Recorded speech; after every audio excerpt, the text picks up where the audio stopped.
បងប្អូនអរគ្នាគឺជាថ្នាំព្យាបាលជំងឺឬដង្បាតដែលខ្ញុំកើត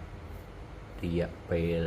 ជិត9ឆ្នាំហើយក៏ខ្ញុំបានព្យាបាលឬដង្បាតជាហ្នឹងហើយឬដង្បាតនេះដែរបងប្អូនអរគ្នាអាចយកទៅដាំហូបហើយនឹងមាន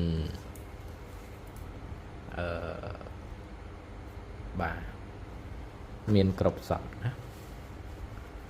ដែលគ្រាន់ថាបើអ្នកកើតថ្មីមុនដំបូងអីចឹងអាចដាក់ភ្លាមបាត់ភ្លាម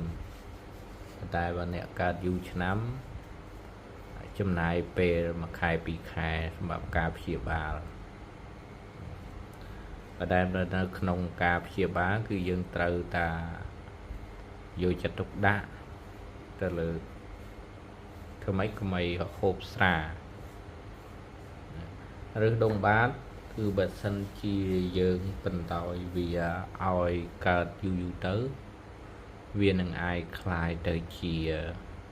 ជំងឺមហារីកឬមួយក៏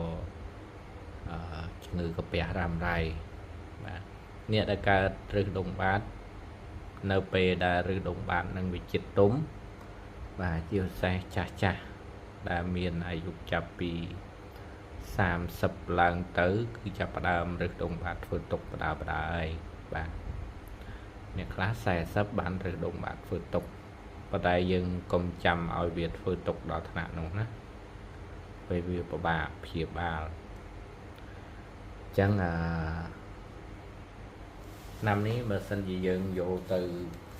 បរិភោគបាទបើសិនតាមិនជាមិនយកលុយទេបាទហើយហូបទៅតាមអ្វីដែលខ្ញុំ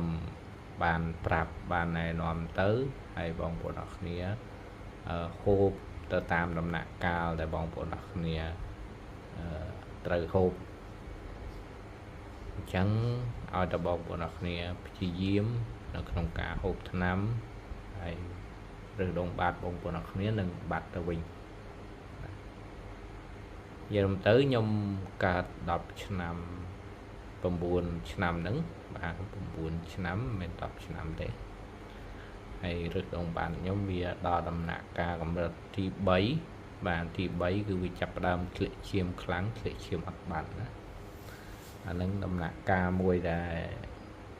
ពិបាកនៅក្នុងការអង្គុយក៏អត់បានឈរក៏អត់បានដើរក៏អត់បានបាទហ្នឹងហើយ